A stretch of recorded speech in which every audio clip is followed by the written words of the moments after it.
El texto de Treyes lleva como título Lucas Martínez Vegaso, funcionamiento de una economía de una encomienda peruana inicial. Resulta que Efraín Treyes es un economista que, bueno, ya falleció, también historiador económico en realidad, que se hizo conocido más en la televisión, bueno, en la radio en realidad, porque era comentarista deportivo en la radio. Y bueno, su trayectoria estuvo en realidad ahí en el periodismo, pero su tesis, si no me recuerdo que es doctoral, fue esta, que se llama Lucas Martínez Vegaso.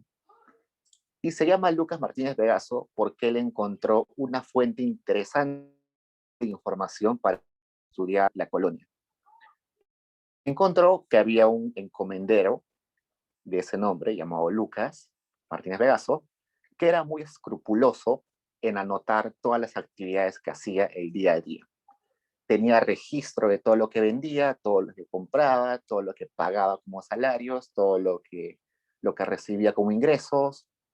Además tenía un mayordomo que le ayudaba, que también era español, familiar suyo, que le ayudaba con las cuentas, con la administración de su encomienda. Había un montón de registro. Y eso es algo no habitual en esa parte de la historia peruana.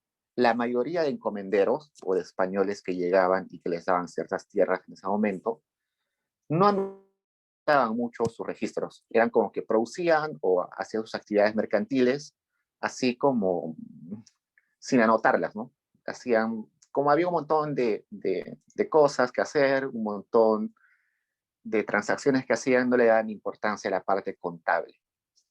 Pero Lucas Martínez sí. Entonces, Efraín logró acceder a sus archivos y en base a la lectura de toda esa parte contable, sus agendas y todo eso, logró más o menos descubrir cómo funcionaba una encomienda en ese periodo. El periodo del cual estudia Efraín es 1532 a 1567.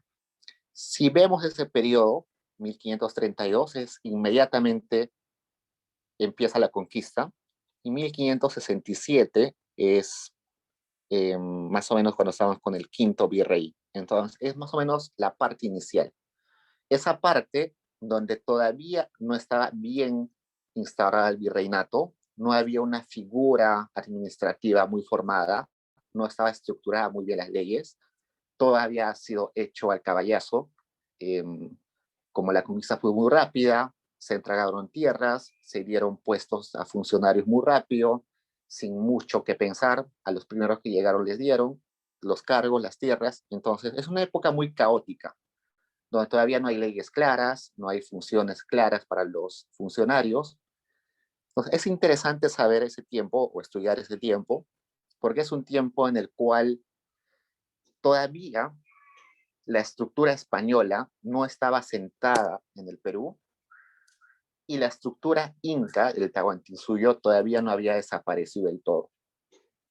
Por tanto, fue una época que económicamente hablando era un híbrido entre estructura española con estructura del Tahuantinsuyo. Era una mezcla. Entonces, como era una mezcla, tenemos que empezar hablando sobre los incas.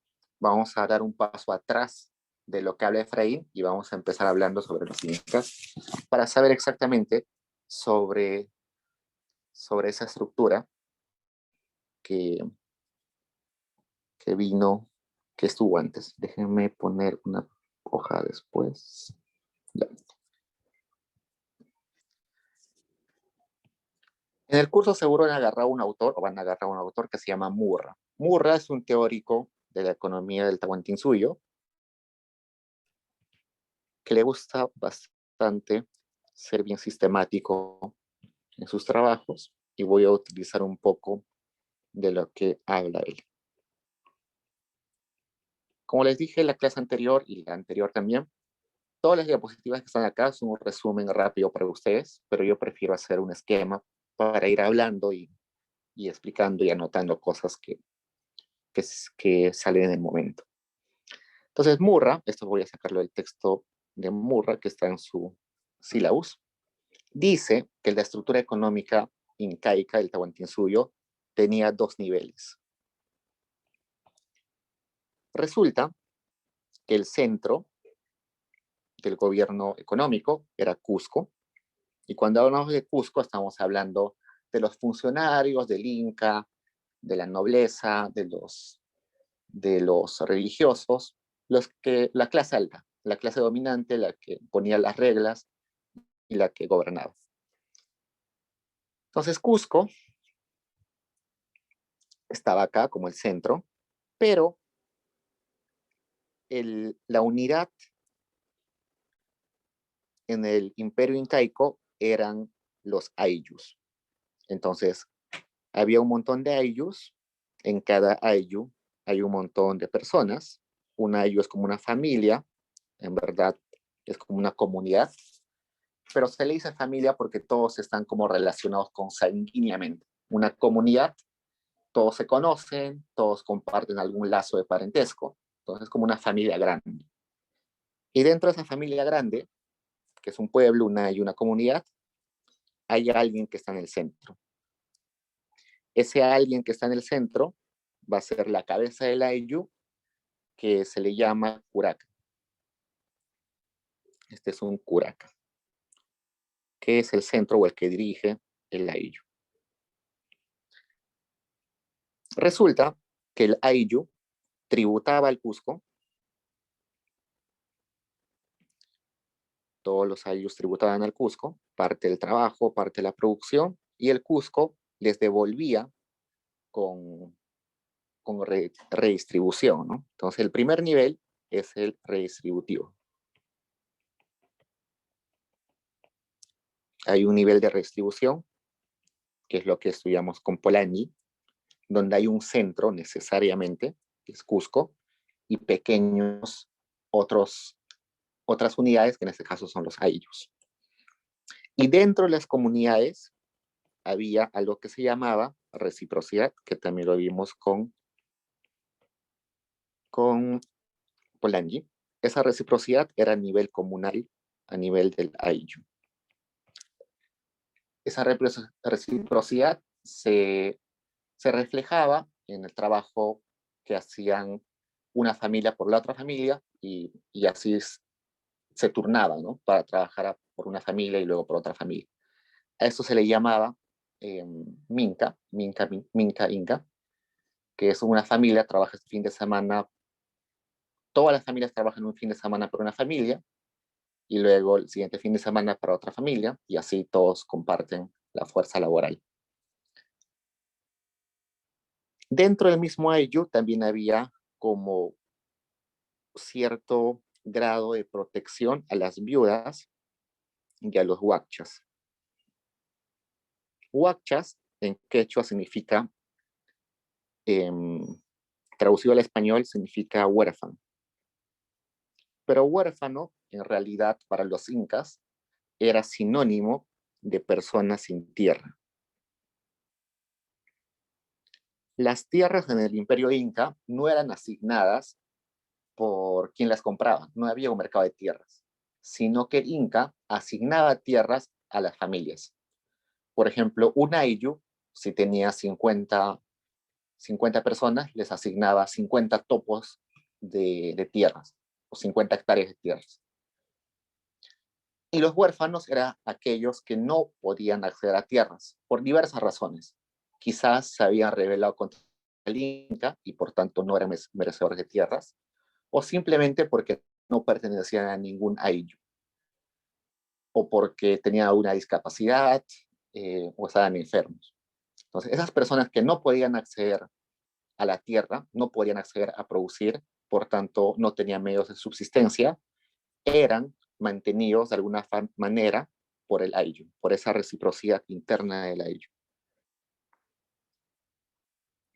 Y acá están afuera los llanas. Los llanas son aquellas personas que no pertenecen al ayllu, son como los esclavos de los incas. Habían tribus de que no querían pertenecer al imperio del Tahuantinsuyo, entonces peleaban contra los incas, se resistían, y como se resistían y al final perdían, el Inca los agarraba ya no como vasallos, ya no como sus súbditos, sino como esclavos. Entonces ellos son los que están fuera del sistema de intercambio. Bueno, acá el Inca, el Cusco, les devolvía, ¿no? Si tributaba, se devolvía con reciprocidad. Según Polanyi, hemos visto que habían tres formas de acceder a bienes. Una que es redistribución, otra que es reciprocidad y una última que es intercambio. Resulta que en el Imperio Inca no había casi nada de intercambio. Solamente había redistribución y reciprocidad. Había algo de intercambio, sí, algo de trueque, pero era marginal. No estaba como muy extendido. ¿Cómo era el dominio inca? Los incas lo que hacían es, con su poderío militar, iban a unas tierras, llegaban a esas tierras y le decían al jefe de esas tierras si se unían al imperio del Tahuantinsuyo. Si se unían, genial, los anexaban y tributaban al Inca y todo funcionaba genial. Y si se resistían, peleaban contra ellos y al final los esclavizaban. Pero ¿qué les decían a ellos? Que ustedes no se pueden mover de donde están. Pues una forma de dominio del Inca era decirles, tú no te mueves de donde yo te asigné. Si alguien se rebelaba, yo agarraba a esa familia y lo llevaba a otro pueblo, de modo de que lo aislaba socialmente. Pues una forma es el lugar donde te asigna el Inca, que es el movimiento, y otra forma es tributando, que es lo mismo que dar trabajo. La mayoría de tributo en la época Inca es trabajo. Yo tributo con 2 días haciendo carreteras o haciendo caminos. 2 días eh, cosechando para las tierras de los templos, de los clérigos. Había muy poco de tributación que eran productos o que eran otros tipos de especies, pero la mayoría de tributo era trabajo. ¿Qué hacía el Estado? El Estado lo que hacía era suplir al mercado. Como no había mercado de intercambio, tenía que ser la forma de acceder a los bienes era suplida por el Estado. El Estado era el encargado de que las personas puedan acceder a todos los bienes. El otro rol era ser ejército, otro los burócratas, que se dedicaba más o menos a asignar quiénes trabajaban qué cosas. Por ejemplo, si yo era un ciudadano del Imperio Inca, había un funcionario que me asignaba si tenía que ir a trabajar a la costa recogiendo o pescando, o tenía que ir a trabajar a una mina, o tenía que ir a trabajar a alguna tierra de maíz, no sé. Entonces, esos eran los burócratas. Y su otro rol era de almacenar alimentos para las épocas difíciles. En la época inca existió moneda. Al parecer no existió moneda, pero lo que existió fue, lo más cercano a una moneda que existió fue el maíz, que era usualmente para pagar, pero para pagar tributos o algunos como donaciones o de forma ritual. La población en su mayoría estaba en la sierra y el núcleo, como dijimos, eh, era el Cusco. Ok, entonces acá puse que había curaca, ¿qué más? El curaca era aquel que se dedicaba dentro de la comunidad a diferentes actividades. Por ejemplo, era el que repartía las tierras. Él veía a quién se merecía más las tierras y le daba tierras. También protegía todas las propiedades de la comunidad. Hacía a veces de juez, si había conflictos, también se encargaba del mantenimiento de los caminos, de los almacenes, se ocupaba de resguardar los límites y básicamente de todo lo que era organizar el trabajo dentro de la comunidad. Entre ellos la minca, ¿no? Es el trabajo que era recíproco entre familias de la misma comunidad, de eso se encargaba él. Pues, ¿por qué les explico todo esto? Porque resulta que cuando llegan los españoles, no es que traen un sistema económico nuevo, sino que utilizan el sistema que ya existía y lo utilizan y lo transforman de modo de que vaya a sus intereses. Entonces, dejando de un lado esto, vamos a ver cómo era la economía española. Esta es la economía inca, acá vamos a la economía española. La economía española en esos tiempos tenía tres características importantes. Uno,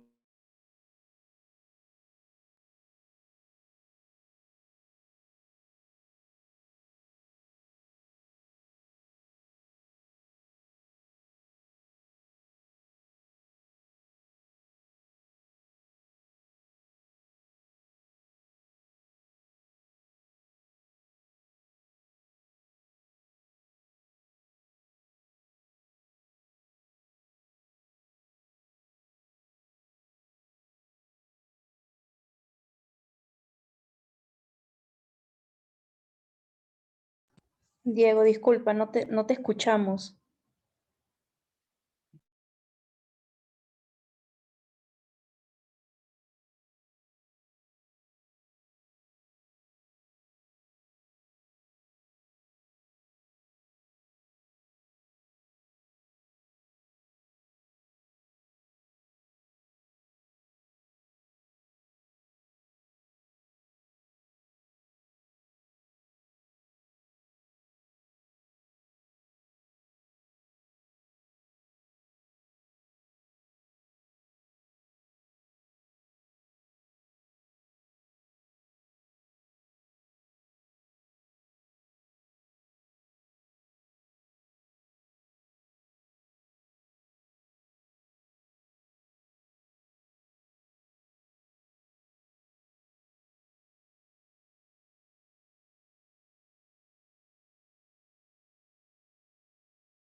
Diego, disculpa, pero no te escuchamos. No sé si tú nos escuchas a nosotros, bueno, a mí en este caso.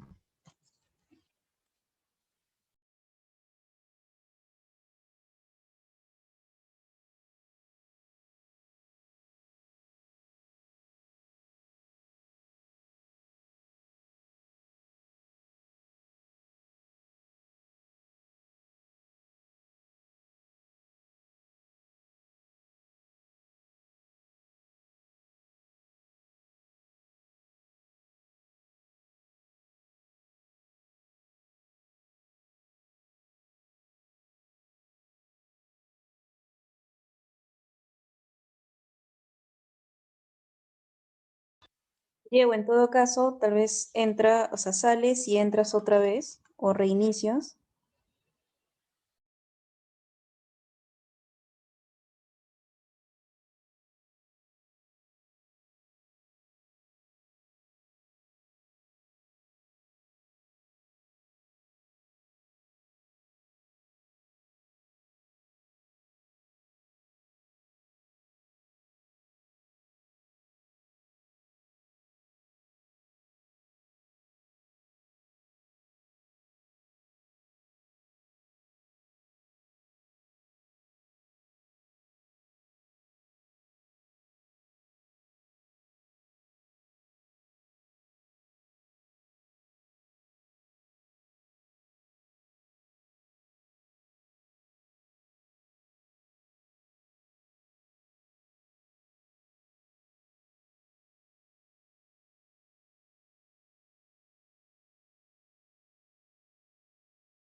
Sorry, chicos, se fue el internet un toque.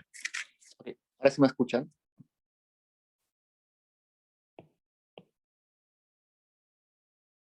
Sí, Diego, te escuchamos. Ya, genial.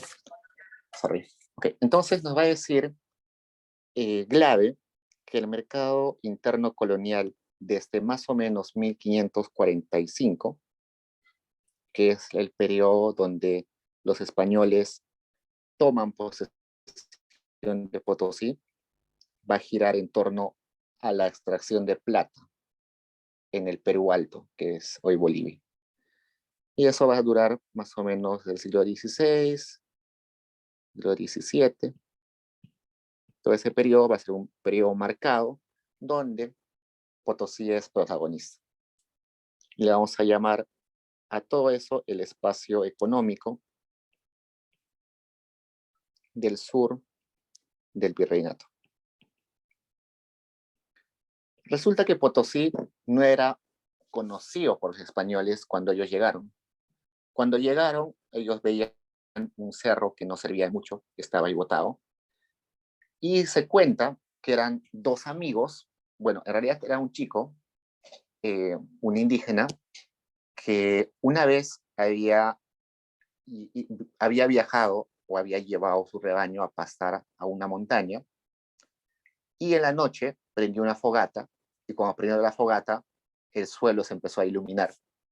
¿Por qué? Porque las vetas de plata salían a flor de piel en la montaña, que estaban ahí. Las vetas pasaban por donde estaba acampando. Entonces se sorprendió, se dio cuenta que era plata y que lo único que tenía que hacer era cortar la plata que estaba ahí encima, a disposición de él. Ni siquiera tenía que hacer un socavón, ni tenía que lavar la plata con mercurio, porque la plata estaba ahí, cortarla y ya estaba.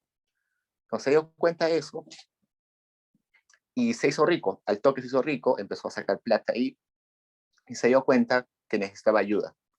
Como necesitaba ayuda, llamó a su amigo también se enteró, empezaron a sacar plata los dos juntos. Nadie más conocía la mina de Potosí, hasta que se pelean los dos amigos y para solucionar esa pelea van a una corte española.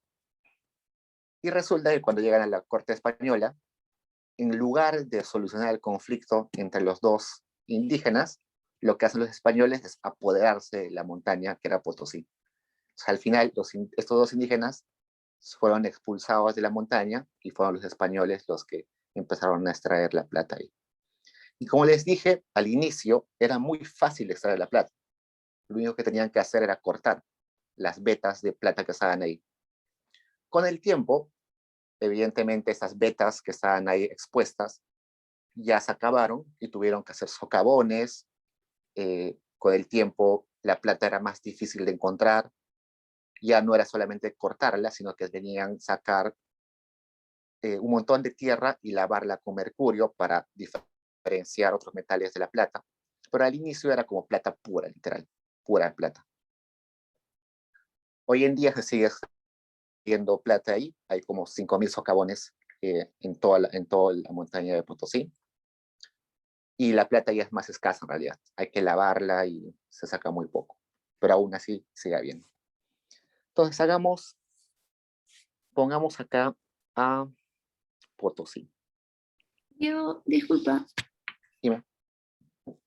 cuando se te fue el internet nos quedamos en que nos estabas explicando sobre la economía española, mercantilista, exclusivista. ¿Qué?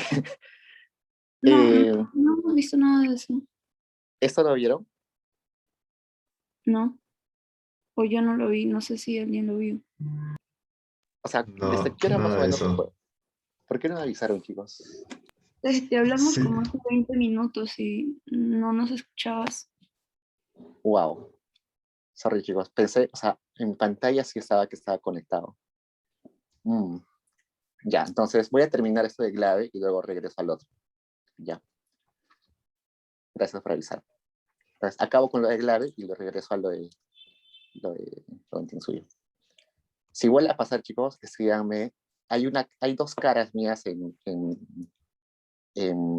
cuando ponen a participantes, aparecen dos caras mías. Una de las caras está conectada a mi laptop, que la tengo y a mi propia vista, y la otra está conectada a la tablet donde estoy escribiendo. Entonces, si me escriben a la tablet, seguro que no la voy a ver porque estoy ahí, pero si me escriben a la laptop, sí. Entonces, donde está grabando es la laptop, donde hay el puntito rojo, es donde estoy viendo en la computadora. Si vuelve a pasar, me avisan ahí. Profesor, escribimos en el chat general, pero igual no le llegó. Hemos Sí, escrito no me llegó. bastante. Sí, acá tengo el último que me dijeron fue a las 7:02. 7:01. Ya, sorry chicos. Ya, entonces voy a terminar con lo de clave y luego regreso para volver a explicar eso. Espero que se haya podido grabar. A ver, si no, igual vuelvo a retomar. Entonces, pongamos esto. Entonces, les decía de que Glave nos habla ya de un periodo posterior del periodo del que nos habla Efraín. Ya nos habla de este 1545, 1550, que ya es un periodo donde la economía española o la economía colonial ya estaba más organizada, y había más reglas, ya estaban más definidos las propiedades, todo eso, las funciones. Y ya es un periodo en el cual ya no se ve tanto al trabajo en sí de las encomiendas como sinónimo de riqueza, sino al trabajo en las minas. Y es exactamente porque se descubre Potosí. Entonces Potosí se va a convertir en el eje motor de la economía del sur del virreinato peruano. Entonces acá está Potosí, lo que hoy sería,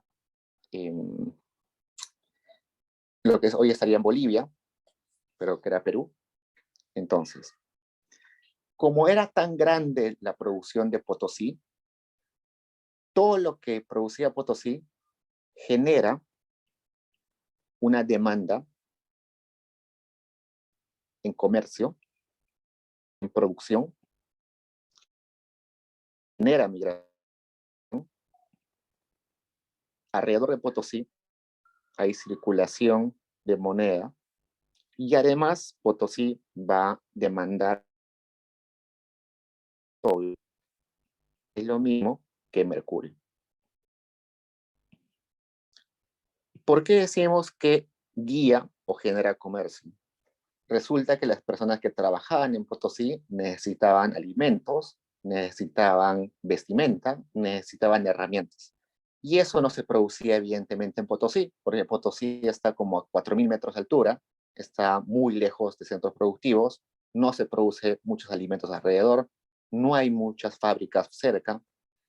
Entonces, muchas otras ciudades que estaban cerca de Potosí, por ejemplo, Arequipa, Moquegua, La Paz, La Plata, tienen que darle o venderle cosas a la gente que vive en Potosí.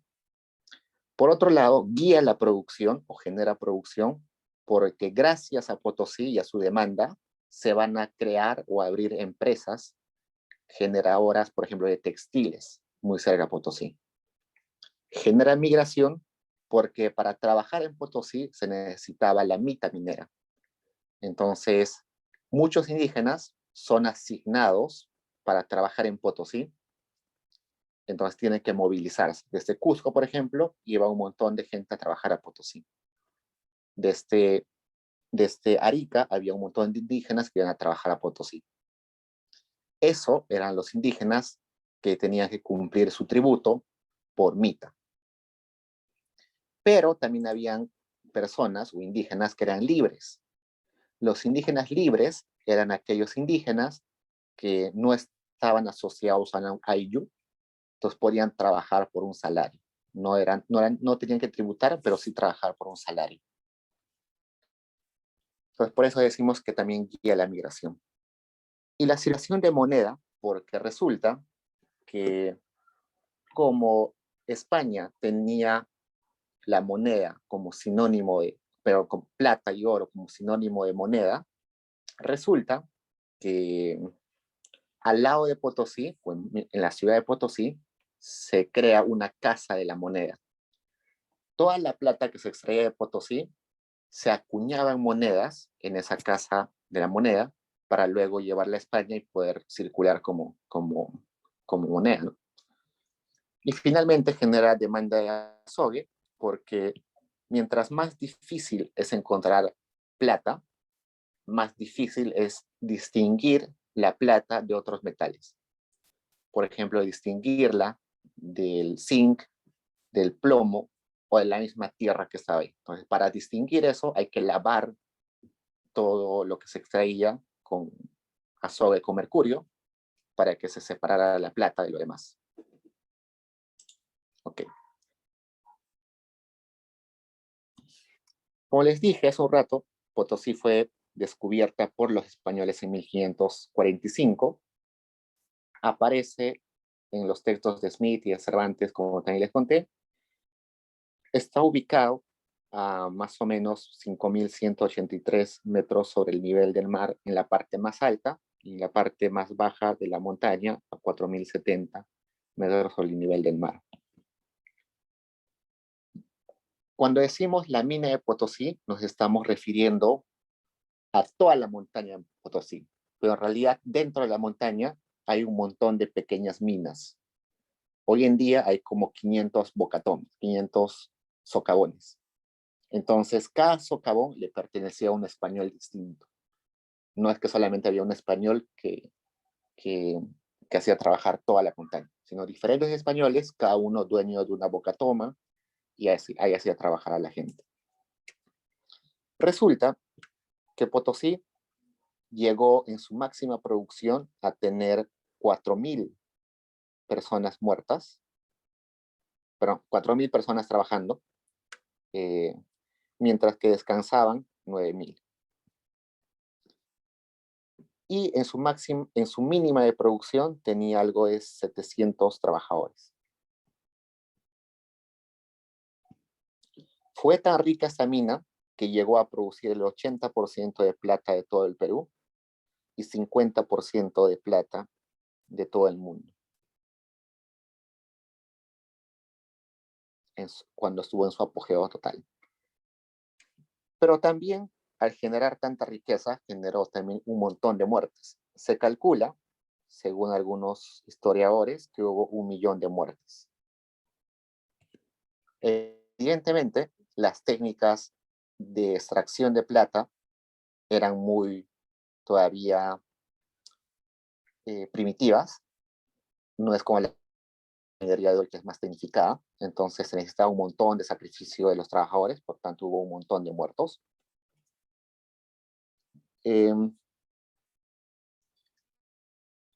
A las faldas de Potosí, esta es la montaña de Potosí, pero a las faldas se creó el pueblo de Potosí. El pueblo de Potosí fue un pueblo donde empezaron a vivir los dueños de los socavones. Esa ciudad fue una de las más ricas de su época. Se dice que fue igual de rica que París y que Londres, que tenía un montón de gente educada, había un montón de actividades artísticas. Inclusive se dijo que Cervantes vino alguna vez ahí, no se sabe con seguridad, pero se dice que es posible que estuvo ahí, pero también se volvió muy violenta. Fue tan violenta que se empezó a conocer como la violenta Babilonia. Como saben, Babilonia es una ciudad que en la mitología cristiana o en los cuentos cristianos es una ciudad donde convergen un montón de culturas, un montón de personas de distintas etnias y que terminan teniendo un montón de conflictos, ¿no? Ok, entonces esta mina de Potosí genera primero una ciudad en sus faldas, genera un montón de riqueza, pero a la vez va a generar un espacio de intercambio. Por ejemplo, si Potosí estaba ahí, en el otro extremo estaba Lima. Vamos a graficar un poco acá. Por acá debería estar Chincha. Por acá debería estar Huancavelica. Por acá debería estar Ayacucho. Por acá debería estar Cusco. Por acá debería estar Arequipa. Por acá debería estar Moquegua. Por acá debería estar Arica. Y lo que voy a graficar ahorita es el lago Titicaca, aunque no parezca. Este es el lago Titicaca.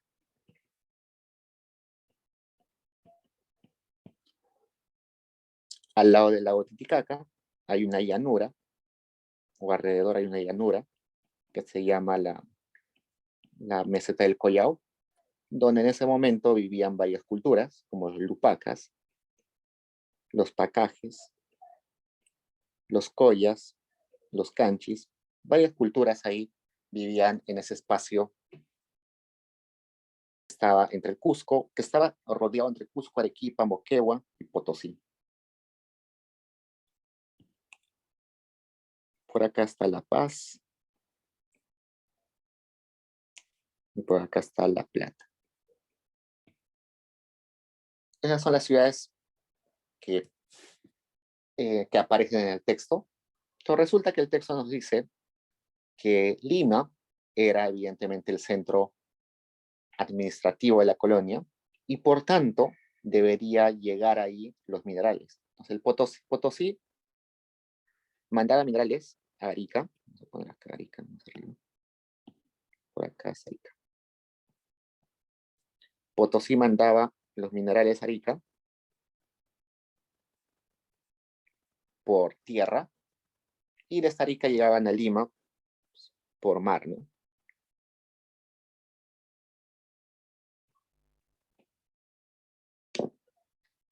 ¿Qué más? El azogue resulta que se traía de Huancavelica. Huancavelica es un gran productor de mercurio o azogue. Entonces, por tierra llegaba el azogue de Huancavelica a Chincha y de Chincha era mandado a Arica y de Arica era mandado a Potosí. Es la ruta del azogue.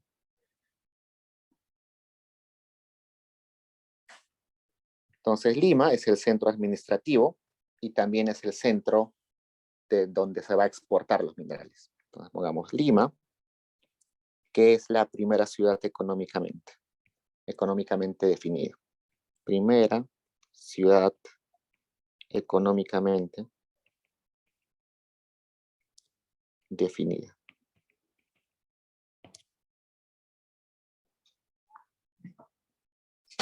Ahí llegan los metales y de esta ahí es exportado. ¿Por qué? Porque es el centro administrativo, ahí están los virreyes, las audiencias, las cortes, todo está ahí. Desde el exterior también llegaban mercancías a Perú. Resulta que desde España llegaban al puerto de Callao en Lima las mercancías de Castilla. ¿Qué traían los españoles a estas tierras? Traían usualmente productos suntuarios, por ejemplo, espejos, textiles de lujo, muebles, todo lo que se consideraba de lujo en ese momento venía de Castilla. De España o Castilla, que es lo mismo en ese momento, es el reino de Castilla y Aragón, ¿no? España es el reino de Castilla y Aragón. Entonces, como Potosí era un centro que demandaba un montón de lujos, porque ahí estaban viviendo los dueños de los socavones, gran parte de su demanda tenía que ser satisfecha por esas mercancías de Castilla, usualmente textiles de lujo. Luego, esas mercancías, sobre todo textiles, ya no son traídas de España, sino van a ser reemplazadas por algunas producidas en Cusco, pero inicialmente la mayoría viene de Castilla. Okay. Luego vayamos a Cusco. Acá está Cusco. Y Cusco, evidentemente, es una ciudad importante porque era el centro del Imperio Incaico. Y como centro del Imperio Incaico, había sido tomada por los españoles de forma simbólica como triunfo de los españoles, ¿no? Es habitual que cuando un imperio domina otro imperio, construye sobre sus templos y construye sobre sus ciudades más importantes. No sé si han ido a Cusco, En Cusco hay un templo que se llama Coricancha, que hoy en día cuando llegan es un templo inca, un templo, en realidad es un templo español donde es el catolicismo, pero ese templo está construido sobre el templo Coricancha, que es el templo más importante en Cusco para los indígenas o los incas, que era el Templo del Sol. Pero curiosamente, ese Templo del Sol de los incas está construido sobre el templo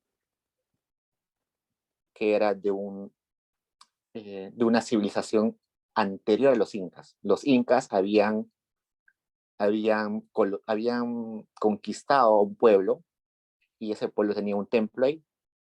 Y si nosotros vamos desenterrando más los cimientos de ese templo, resulta que hay un montón de templos más abajo. Y son templos de civilizaciones más antiguas. Entonces, una forma de validar o legitimar que tú conquistas un imperio es construir encima de sus lugares sagrados y sus lugares de dominio político. Entonces, es por eso que Cusco fue un bastión bastante importante. Los españoles, la mayoría de españoles mejor educados se fueron a Cusco. En Lima, si bien es cierto, se quedó la mayoría de políticos, la mayoría de gente que quería llegar a estratos políticos altos, para Cusco se fue la mayor cantidad de personas educadas. Por eso es que hasta hoy en Cusco se habla el castellano del Perú más limpio de todos. Allá se sigue utilizando un montón de jergas que se han dejado de utilizar en Lima hace 50, 60 años. Y eso tiene que ver porque Cusco fue colonizada más que todo por intelectuales españoles. Entonces fue la primera ciudad en fundarse, básicamente por ese afán, ¿no? Ese afán de mostrar de que habían conquistado a los incas, que se fundó en 1534. Sabemos que es el centro de poder, o fue el centro de poder inca. Ahí estuvieron los españoles ricos, los españoles intelectuales, tenía gran importancia militar, tanta importancia militar que inclusive el último bastión, uno de los últimos bastiones de la colonia antes de la independencia, fue Cusco, ¿no? El virrey fugó de Lima para irse a Cusco y estuvo gobernando varios años, hay casi más de 10, 15 años, gobernando solamente en Cusco, mientras que en Lima ya se había declarado la independencia. Entonces tenía una importancia militar importante. Y además, otro origen de su importancia es que tiene el inicio o el eje de los caminos reales.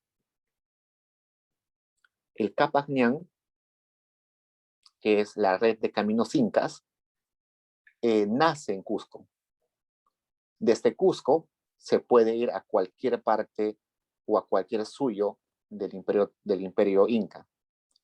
Entonces, al igual que decían que todos los caminos llevan a Roma, en el Tahuantinsuyo se cumplía que todos los caminos llevan al Cusco. Como era el centro del imperio, todos los caminos llevaban a Cusco. Entonces, por eso es el eje de los caminos reales del Capajnín. Además, es la ciudad más poblada, la más rica en ese momento, donde están la mayoría de artesanos, artistas. Ahí nace la escuela cusqueña de arte, que es quizás una de las pocas escuelas que tienen raíces en lo que es Perú. Y bueno, ahí están los clérigos, la mayoría de comerciantes. Entonces es Cusco. Luego vayamos a Arequipa. Arequipa es importante porque ahí está el Valle Rico del Chili. Ese valle es bastante rico porque tiene extensiones amplias y llanuras amplias para poder cultivar a gran escala. Uno de los problemas de Cusco y de Ayacucho es que como la geografía es adversa, no se puede hacer producción a gran escala. Mientras que en Arequipa sí, se puede producir a gran escala porque puedes meter maquinarias, puedes meter tecnología de producción sofisticada. Entonces, esos valles del Chili tuvieron varias encomiendas. Esas encomiendas fueron las más productivas de la colonia en ese momento. Entonces fue un centro de producción de alimentos. Uno de los centros de producción de alimentos más importantes de ese momento. Inicialmente, Arequipa era uno de los lugares más ricos, pero luego se va a ir subordinando por Moquegua y Arica. El producto más importante de ese valle es el vino, o era el vino. El producto más importante de Cusco era la coca. La coca se producía sobre todo en ceja, bueno, se produce en ceja de selva, no crece en otras temperaturas, solamente en la ceja de selva. En particular en Cusco crece en Paucartambo, que está medio metido, no está muy cerca de la ciudad de Cusco, sino está como a 4 o 5 horas hoy en día. Entonces ahí es donde crece la mayor cantidad de coca y por eso Cusco es conocido en esa época del siglo XV como gran productor de coca.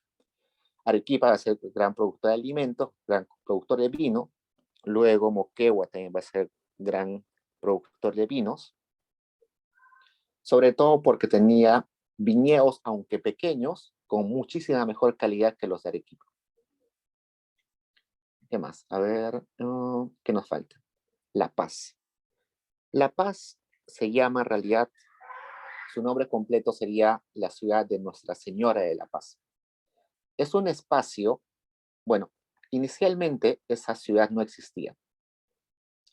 No es como Cusco, ¿no? Cuando llegaron los españoles ya existía Cusco. La Paz no existía cuando llegaron los españoles. Simplemente era un espacio vacío entre Cusco y La Plata, donde no había nada definitivamente asentado. Recién se funda en 1548 con el objetivo de hacer fluido el intercambio entre Cusco y Potosí y Cusco y La Plata. Entonces, como este camino de ir de Potosí hasta La Plata, o de Cusco a La Plata y luego a Potosí, era muy grande, tenías que irte por acá. Entonces, un lugar de descanso fuese de La Plata, de Nuestra Señora de La Plata. Fue creado básicamente para eso. Pero luego, con el tiempo, empezó a crearse algunos puestos que se llaman obrajes. Los obrajes son pequeñas empresas productoras de textiles. Los obrajes usualmente se asentaron en esas zonas altas de La Paz, de La Plata. ¿Por qué? Porque estaba ahí al ladito la producción de lana, ¿no? La lana de carnero o de llama de alpaca. Las alpacas llamas vivían en esas llanuras, entonces ahí mismo se trasquilaban a estos animales y ahí mismo se producían. Entonces ahí es un centro bastante interesante de obrajes. ¿Qué más? La Plata, ya hemos hablado de La Plata todavía. Vamos a hablar de La Plata, que está acá. La Plata es la segunda ciudad fundada luego de Cusco. Está bastante asociada a Potosí. Sin Potosí, La Plata no tendría ninguna importancia. Lo interesante de La Plata es que es como un centro de recreación para los que vivían en Potosí. Potosí se volvió un lugar bastante caótico, violento, con un montón de violencia, criminalidad, y también una ciudad muy movida económicamente. Entonces, muchas personas no aguantaban ese contexto, entonces buscaron una segunda residencia en La Plata. Los de Potosí se iban a vivir un tiempo a La Plata. Entonces era como un centro recreacional, de residencia, recreo, intercambio. Ahí se iban a hacer los contratos, la parte administrativa. Es como que se alejaban un poco de Potosí, ¿no? Ok, entonces, habiendo definido estas ciudades, podemos decir lo siguiente. Potosí se volvió el eje central de la economía del sur del virreinato. Las ciudades y regiones más importantes del sur fueron La Plata, La Paz, Arequipa, Moquegua, Cusco. Arica fue básicamente un centro, un puerto, ¿no? Un puerto de embarque de entrada y salida de minerales, de entrada de azogue, de mercancías, pero salida de minerales. Eso es como un gran mapa, un gran mapa de lo que sucedía en todos estos pueblos. Pero lo más importante está acá, en lo que hemos marcado acá con verde, este espacio. Ese espacio que rodea al lago Titicaca, que está entre Cusco, Arequipa, Potosí, La Paz y La Plata, es un espacio que vamos a llamarle el espacio del Trajín. Espacio del Trajín. Resulta que para llegar a Potosí hay que llegar a una explanada, que es la meseta del Collao, que es muy dura, donde hay muy poca gente. Evidentemente, como es duro vivir ahí por el clima, hay muy pocas comunidades que viven ahí. No hay zonas de descanso por ahí, no hay como tambos o casas para descansar. Y como era tan difícil vivir y caminar por ahí, los españoles no la colonizaron.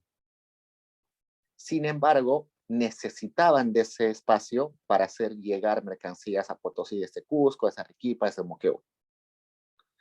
Entonces, ese espacio, que era un espacio de conexión entre ciudades, no fue aprovechada por los españoles, sino fue aprovechada por los indígenas. Entonces vamos a poner acá. Vamos a definir primero qué es trajín. Trajín, según Glave, es un sistema complejo de uso de recursos económicos, indígenas y de transporte de larga distancia. Entonces, este sistema económico necesita intercambiar mercancías entre Cusco, Potosí, entre Potosí y Arequipa, entre Moquegua y Potosí, entre La Paz y Arequipa, y entre todos ellos. Pero resulta que para intercambiar necesitamos llevar mercancías entre ciudades. Y la única forma es pasando por ese espacio que es muy duro para las personas. Muy duro vivir ahí, muy duro caminar por ahí, muy duro para los animales transitar por ahí. Entonces, ningún español se atrevió a crear un sistema de transporte entre ese espacio, en ese espacio.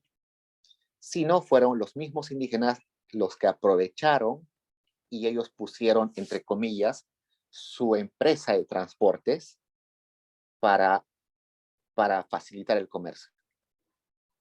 Entonces, ¿quiénes eran los trajinantes?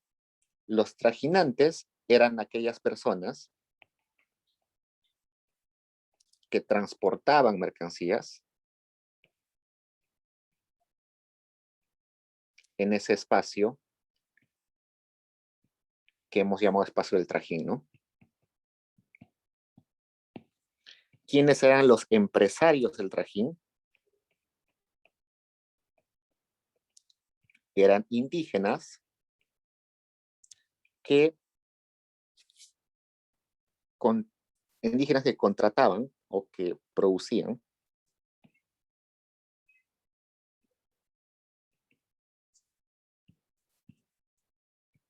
el transporte en ese espacio.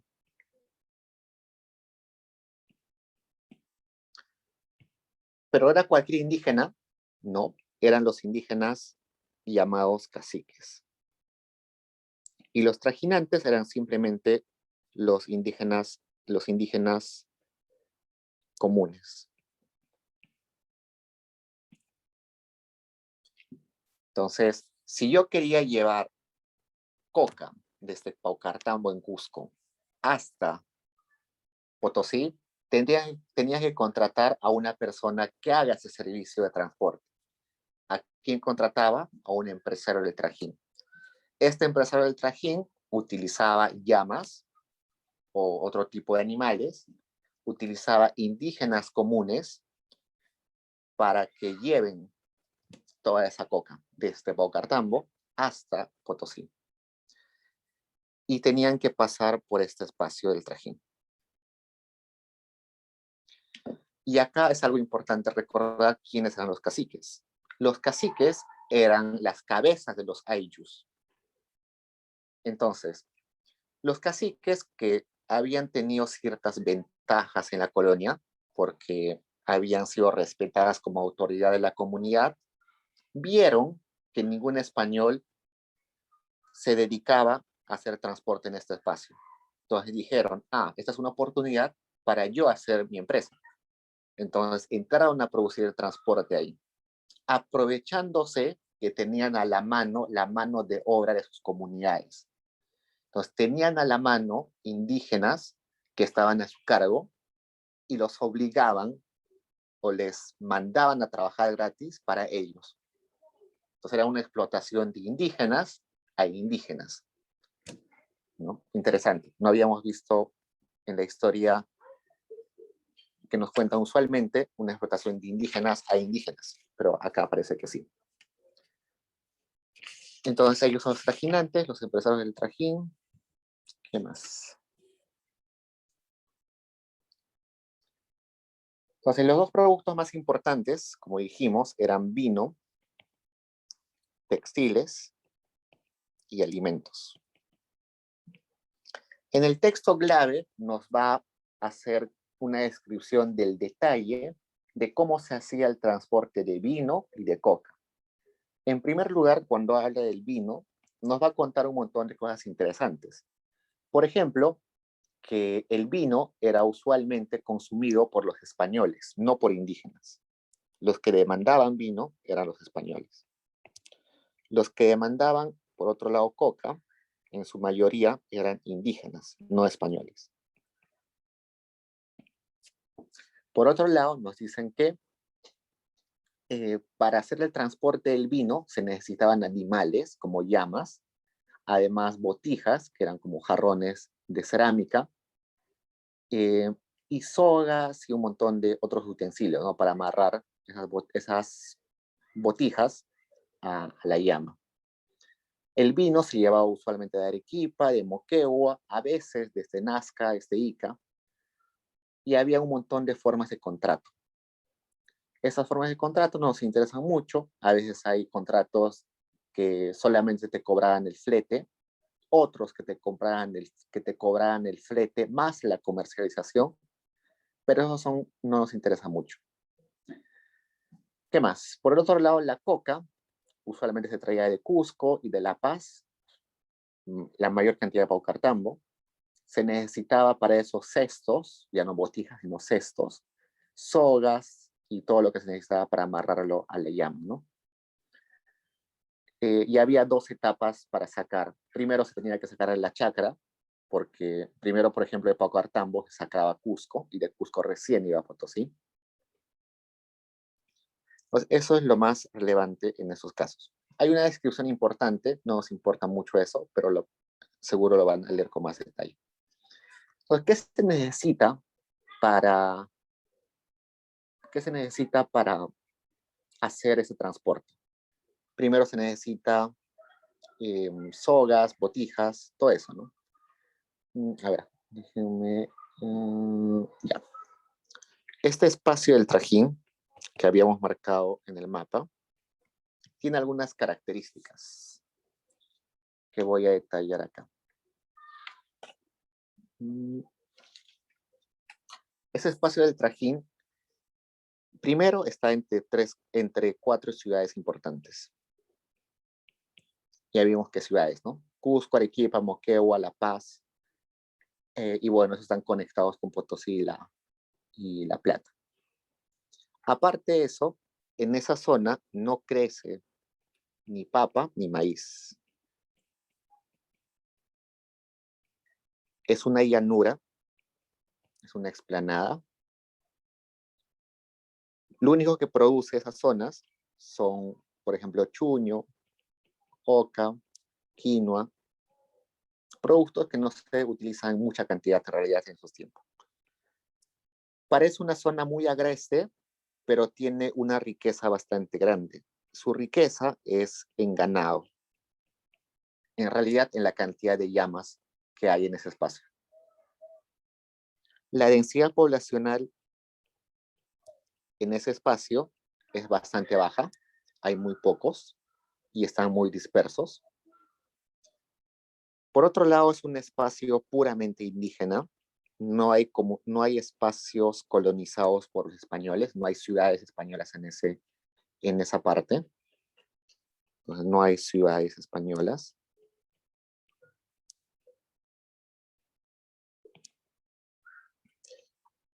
Por ese espacio hay un montón de caminos reales. Curiosamente, los incas tenían un montón de intercambio con las tribus que vivían en el altiplano del Collao. Entonces había un montón de comercio entre incas y esa zona, por tanto había un montón de caminos reales. Y también había un montón de tambos, que son lugares de descanso o lugares de almacenamiento también de alimentos. Entonces todo esto, esas características, hicieron posible de que ese espacio del Trajín fuera factible. Y además que sea aprovechable solo por indígenas.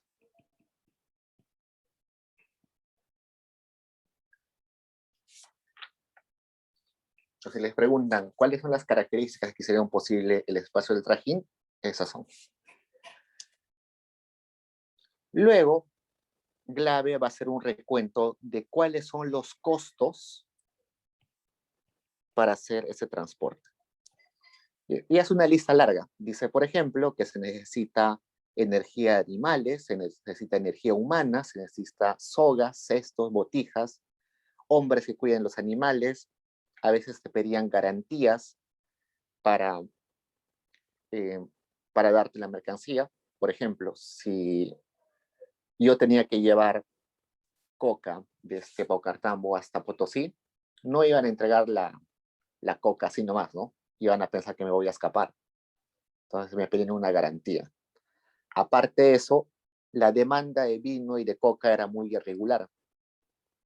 A veces había demanda, a veces no, entonces yo podía perder lo que estaba llevando. Llegaba con la coca y resultaba que no había demanda. A veces había especulación de precios, los precios subían, bajaban irregularmente. Yo podía contratar el precio de la coca a 10 soles, entre comillas, o a 10 monedas de plata, y cuando llegaba el precio era mucho menor, entonces salía perdiendo.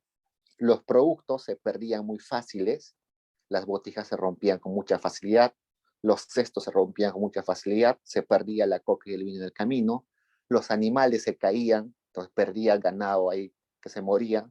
A veces los hombres indígenas que contrataba para que hagan el trajín se perdían, no regresaban, se escapaban con los productos. Entonces, los costos eran muy altos.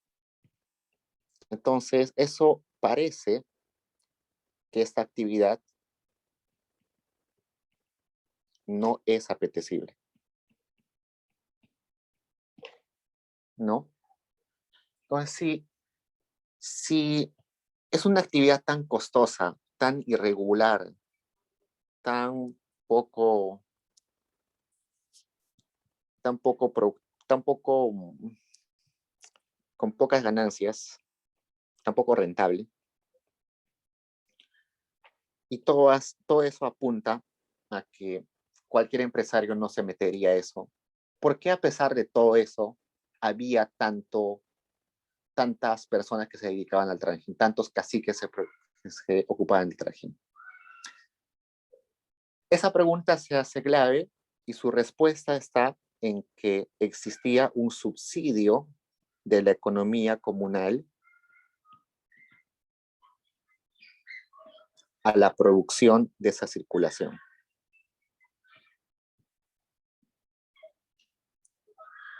¿Eso qué quiere decir? Si yo era el cacique, resulta que yo no corría con los costos, sino hacía que mis indígenas que trabajaban para mí incurrieran en los costos. Yo como cacique no ponía el ganado, no ponía las canastas, no ponía las botijas, no ponía las sogas, sino que le decía a mi indígena, tú trae a tu ganado, tú trae tus sogas, tú compras las botijas, tú compras los cestos. Entonces, el empresario del trajín, que era el cacique, no incurría en costos. Y el indígena, que estaba obligado a trabajar para él, tenía que hacerlo sí o sí. Entonces, el indígena salía perdiendo, pero el empresario del trajín, que era el cacique, siempre salía ganando. Es por eso que siempre había trajinantes. Por eso era que era factible el trajín. Pero como el indígena era aquel que asumía los costos, esos costos iban en desmedro de la comunidad a la cual él pertenecía. Entonces, si yo era, por ejemplo, un indígena, lo primero que pasaba es que cuando me mandaban a hacer el trajín, dejaba de trabajar para mi comunidad. Entonces, eso ya era una pérdida para la comunidad. Una persona menos. Aparte de eso, resultaba que si yo hacía caer uno de mis ganados, moría el ganado porque se caía. Eso también repercutía en la comunidad porque era parte del ganado de la comunidad. Si yo hacía perder la mercancía, también era pérdida para la familia y para la comunidad, porque tenía que reponer el indígena. Entonces, todas las pérdidas al final eran asumidas por las familias de los indígenas, que era la comunidad. Entonces, por eso es que se habla de un subsidio. Las ganancias del trajinante, del empresario del trajín, que era el cacique, eran subsidiadas con las pérdidas de la comunidad o de la familia del indígena. Por eso es que luego Glave va a decir que esta actividad del trajín es desestructuradora. Desestructuradora. Tanto fue la presión que metió a las comunidades y tanto saqueó a las comunidades que al final las comunidades terminaron desestructuradas. Su producción terminó hecho pedazos, no podían producirlo igual que antes, tenían que vender sus tierras para compensar sus pérdidas y al final la comunidad terminaba siendo más pobre que antes. Entonces se endeudaban o vendían tierras y por eso es que decimos que el trajín desestructuraba la economía familiar y de la comunidad.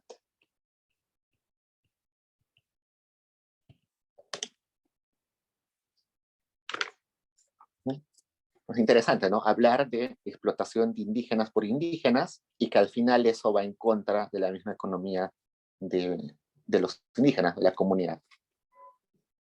Y solamente unos pequeños indígenas, unos cuantos indígenas, se hacen ricos. Tupac Amaru II era uno de esos trajinantes.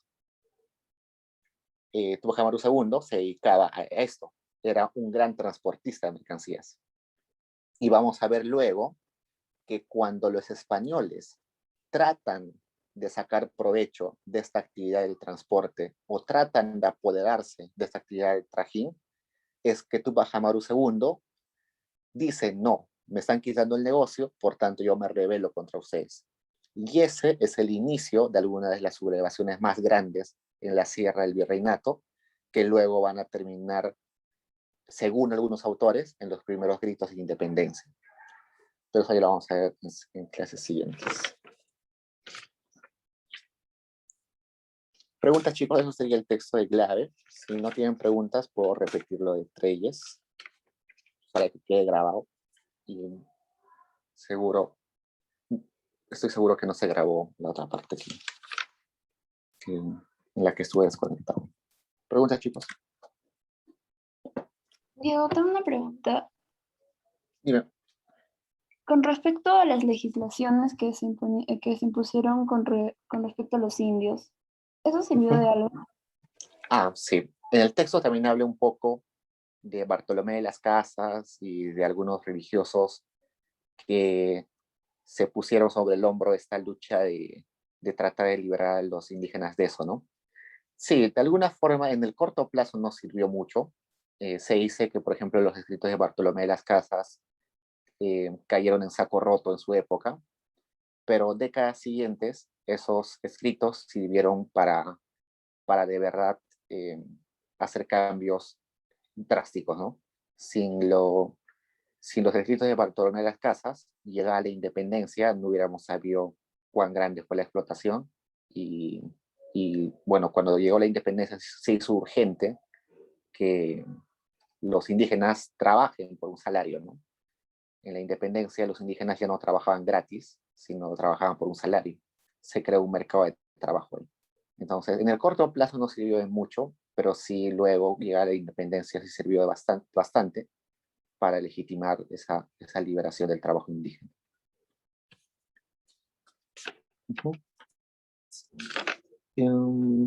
Ya. Inclusive, por ahí en el texto de Glave hay una estimación de cuánto perdía un indígena en cada viaje. Y nos dice acá que más o menos perdía 50 pesos cada vez que hacía un viaje un indígena trabajando como trajinante, ¿no? En lugar de ganar su trabajo por hacer eso, un salario, salía perdiendo. Ah, y otra cosa, cuando este trajinante se endeudaba, lo único que le quedaba es buscar trabajo para compensar, ¿no? Entonces, a veces ese trajinante se iba a Potosí, porque en Potosí buscaban indígenas que trabajen por un salario, entonces quedarse endeudado lo obligaba a ir a trabajar a Potosí y a veces morían ahí, ¿no? Porque era un ambiente bastante tóxico para la salud. Un montón de gente murió ahí ahogada, asfixiada, aplastada. Entonces fue bastante duro. Y que muera un indígena en Potosí para la comunidad era una pérdida invaluable, ¿no? Si una persona muere, un jefe de familia muere en la mina, para la comunidad, primero, es un trabajador menos. Segundo, es que sus hijos, su esposa, que seguro dependían de él, ahora van a depender de la comunidad. Entonces es un gasto a largo plazo también bastante grande. Entonces es una pérdida gigante para la comunidad. Entonces, por eso es que esto del trajín fue bastante costoso, casi igual de costoso que las muertes en Potosí. No le hemos dado importancia en la historia a esa explotación en el trajín, pero de verdad fue eh, bastante fuerte. ¿Preguntas, chicos?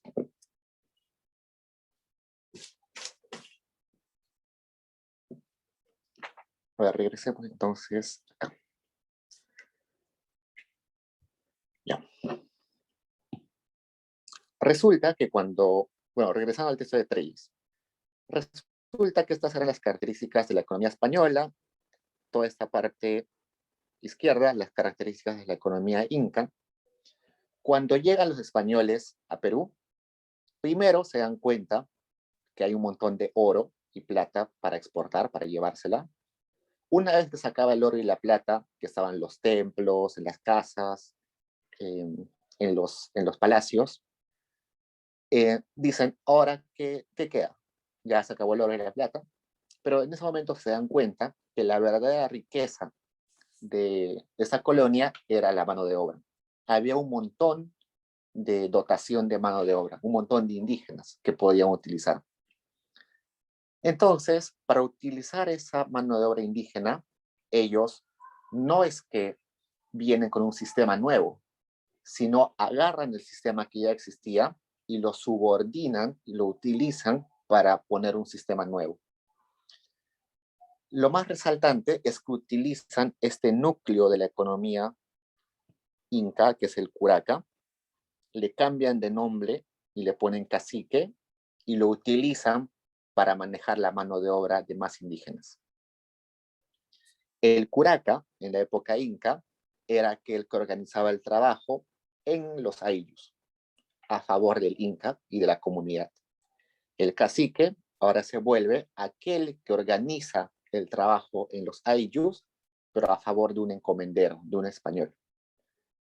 Entonces, esa es una de las primeras formas en que utilizan el sistema ya instaurado a favor de ellos. Las tres instituciones más importantes de la colonia son estas tres: la encomienda, la mita minera y el yanaconaje. La encomienda, que es la más antigua de las tres, es una forma de redistribución. La mita también es una forma de redistribución. Y el yanaconaje es una mezcla de redistribución con intercambio. ¿Por qué decimos que la encomienda es redistribución?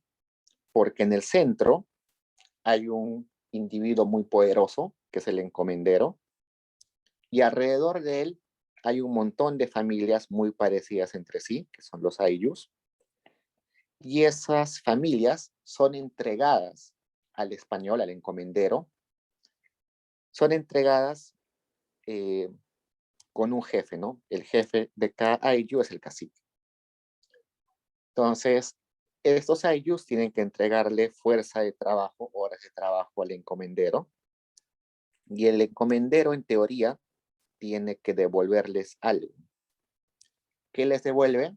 Según las leyes de ese momento, tenía que protegerlos, tenía que velar por su subsistencia y tenía que evangelizarlos.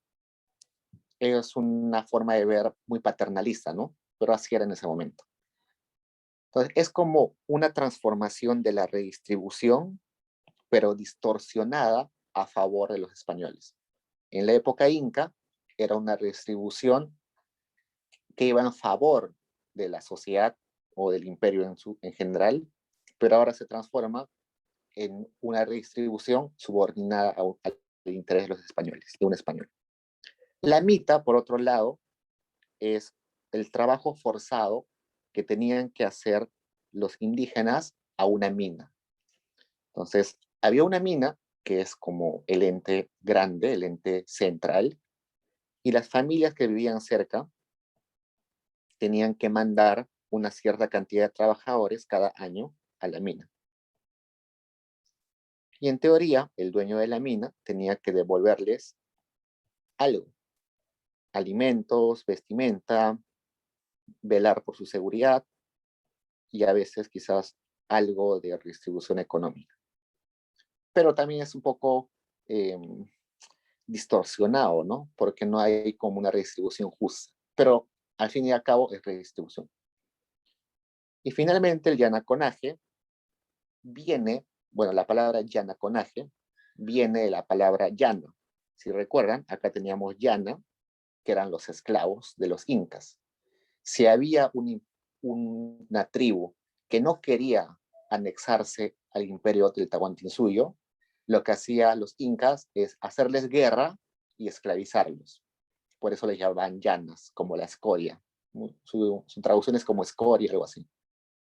Los llanas. En la colonia transforman esa imagen del esclavo a esto el yanaconaje, que es trabajo gratuito que dan los indígenas en las casas de los españoles. Entonces, yo era un español, necesito cocineros, necesito gente que limpie, entonces tengo como esclavos que son los llanos. Lo curioso es que en la época inca eran los rebeldes, pero ahora en la época de los incas van a ser todos los indígenas. Esta de la mita ya la hemos visto más o menos en Potosí. En Potosí, Potosí funcionó gracias a la mita. Es un trabajo forzado. El yanaconaje lo vamos a ver luego en alguna sesión, pero hoy lo que teníamos que ver es encomienda. Entonces, encomienda, que es la institución más antigua de la colonia, es lo que nos va a hablar el autor, que es Trelles.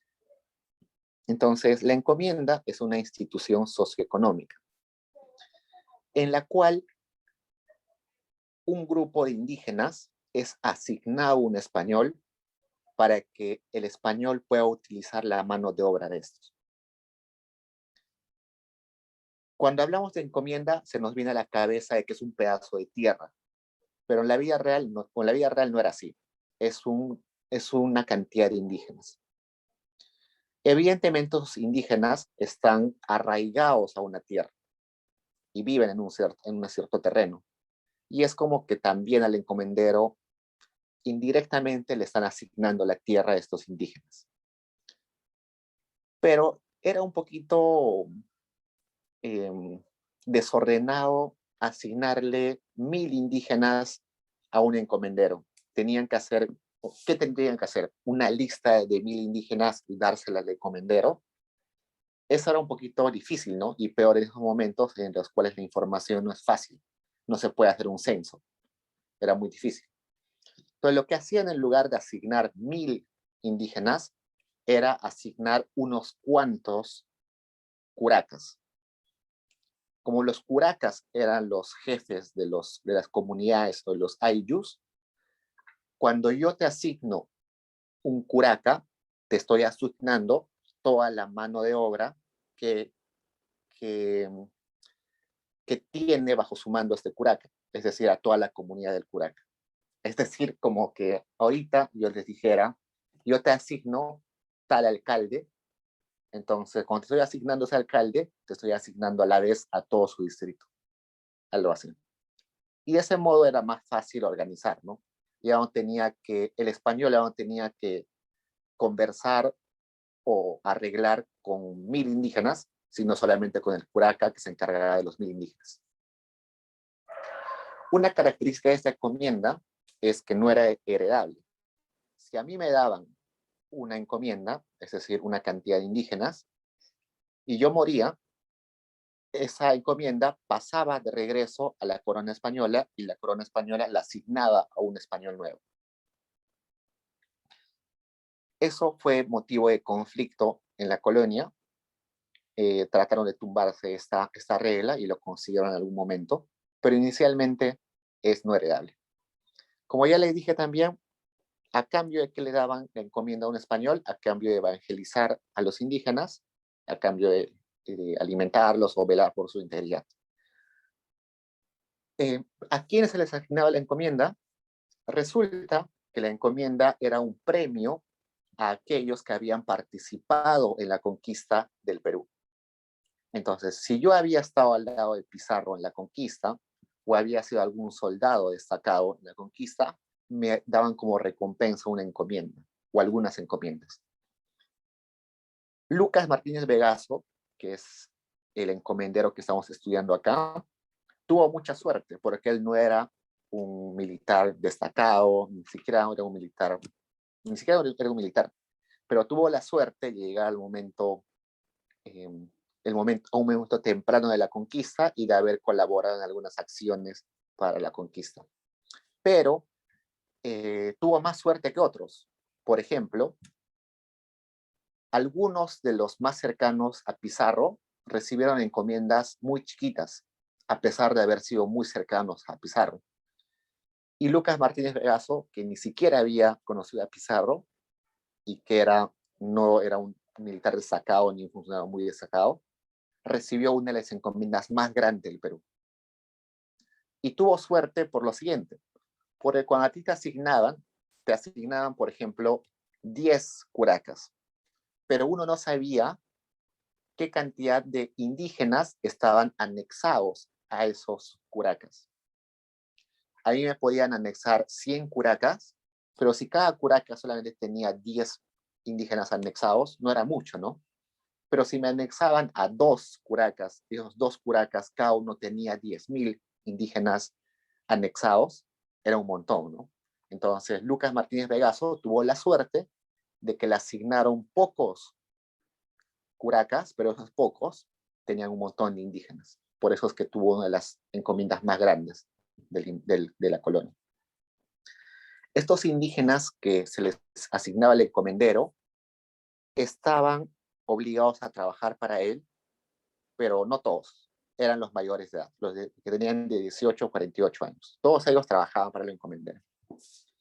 ¿Cómo se administraba la encomienda? La administración de la encomienda se hacía gracias a una red de españoles.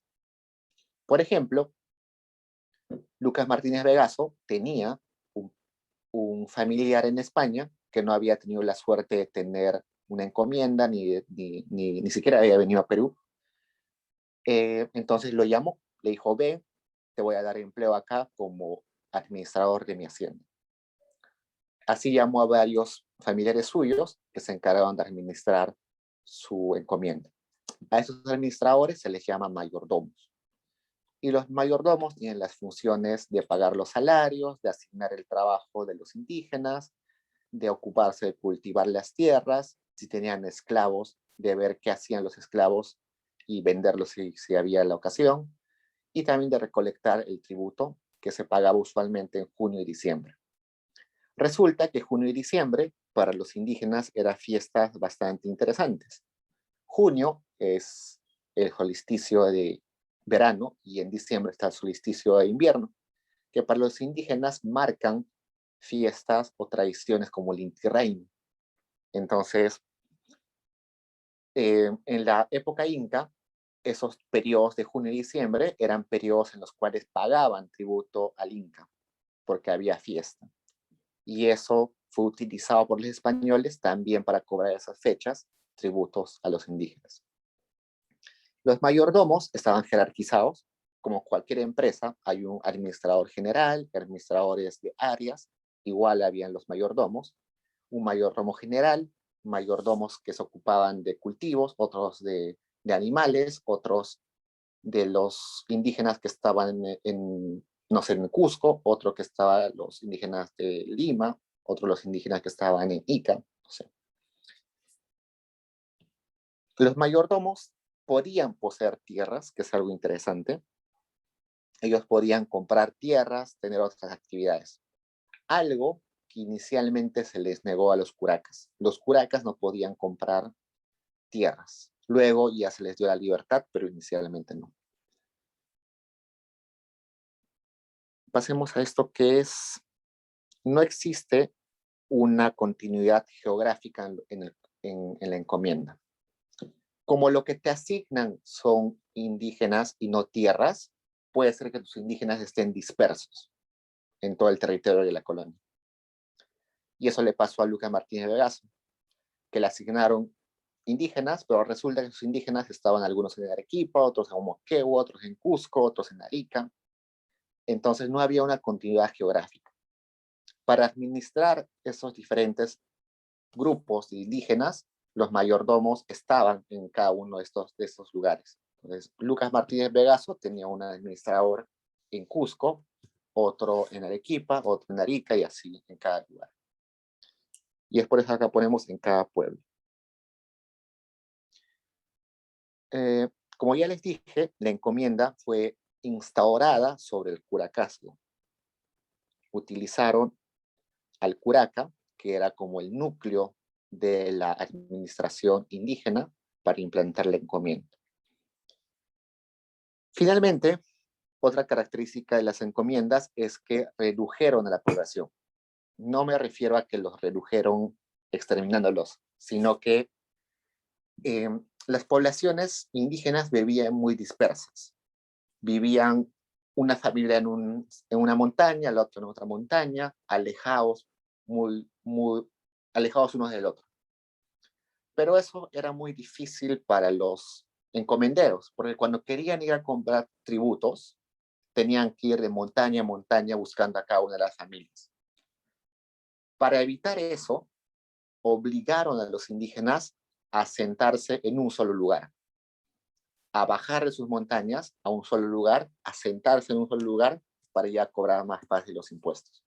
A eso se le llama reducción de poblaciones. Hacer bajar a la gente que vivía en montañas para que vivan en un pueblo y sea más fácil controlarlos y cobrar los impuestos. Entonces, si nos damos cuenta, esto de la encomienda no es algo que trajeron los españoles para reemplazar lo que había acá, sino que la encomienda es una institución donde están mezclando lo que ya existía en el espacio andino con lo español. Por tanto, Treyes va a decir que la estructura económica inca es desestructurada, pero no es perdida. Pero sí es subordinada. Entonces, subordinan la estructura anterior, la utilizan ya no a favor de la sociedad o del imperio incaico, sino ahora a favor de unos cuantos españoles. Entonces, esta nueva estructura económica no es una estructura económica puramente española, ni tampoco es puramente indígena, sino es un mix, una mezcla. Y por eso es que vamos a decir que no es un régimen español, sino es un régimen colonial. Colonial entendido como una mezcla de lo andino y lo español. Eso es todo, creo, sobre Trelles. ¿Tienen preguntas, chicos? El texto de Trelles es muy denso en descripciones. Como les dije, Trelles lo que hace es agarra los registros contables de este encomendero Lucas Martínez Vegaso, lo describe y aparte, a partir de la descripción, más o menos teoriza de cómo funcionaba la encomienda. Por eso que en el texto hay un montón de descripción. No es necesario aprenderse la descripción de las cosas, sino en realidad la estructura, ¿no? Y por eso es que el resumen que tenemos acá es más sobre estructura, de cómo funcionaba. Entonces, cuando relean el texto, fíjense más en cómo funcionaba la encomienda y no tanto en los detalles particulares. ¿Alguna pregunta, chicos?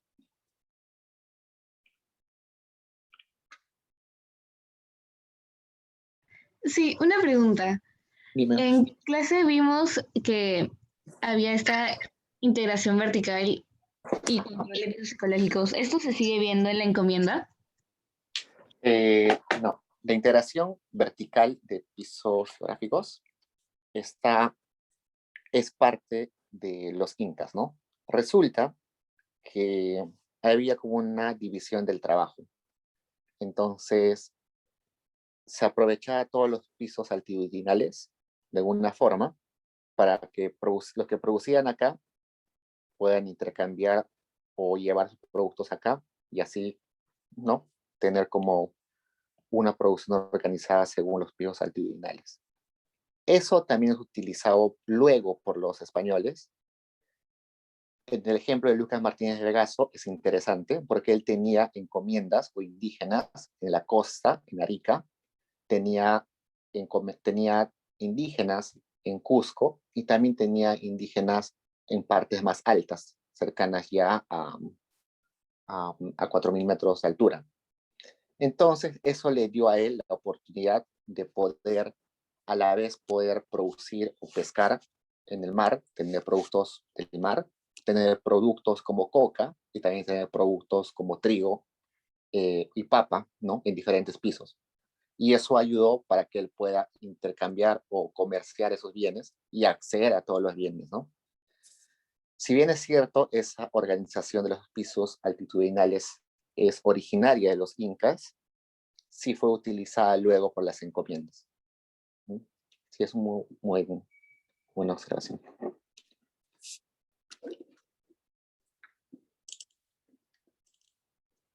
¿No hay más preguntas, chicos?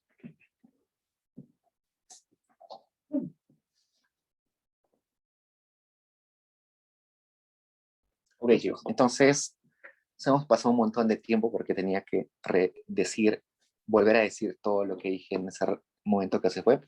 Sorry por ese espacio que se desconectó, no me di cuenta. Ya nos vemos la siguiente. Durante la semana les mando las indicaciones para el control que tenemos